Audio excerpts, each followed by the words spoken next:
Tapos ko lang yan guys maligo kasi may pupuntahan tayo ngayon. Pupunta tayo sa birthday and syempre isasama ko ang aking makulit na anak.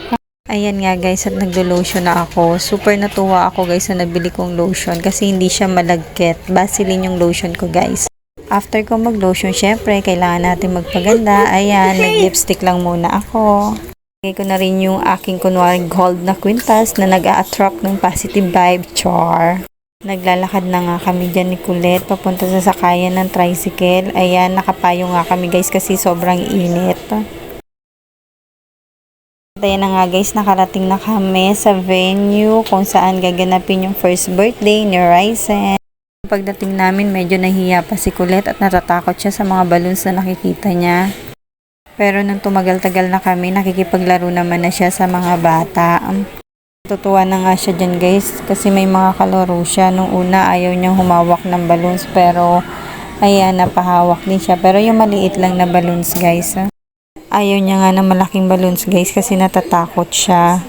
Kaya yung small balloons lang yung hinahawakan niya.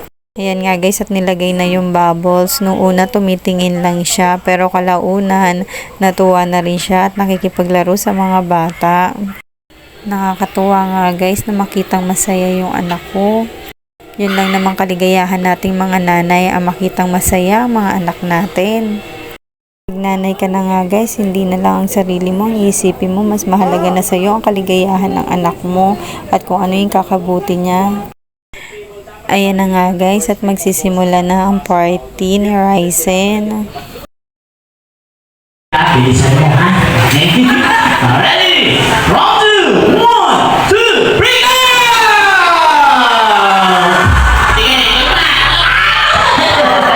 Hello, ready? Sobrang hina. Dalawa. Isa. Emot. Okay na. Repeat. Bilis. Okay, go! Bilis na sa kabila. Okay.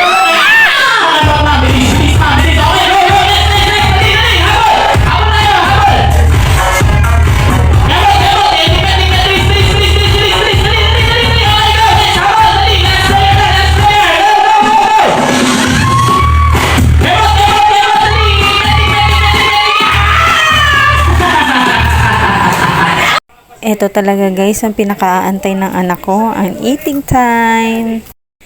Ayan nga, sarap na sarap siya sa kinakain niya. Busy-busy lang yan guys kumain. Kasi nga favorite niya ang McDo.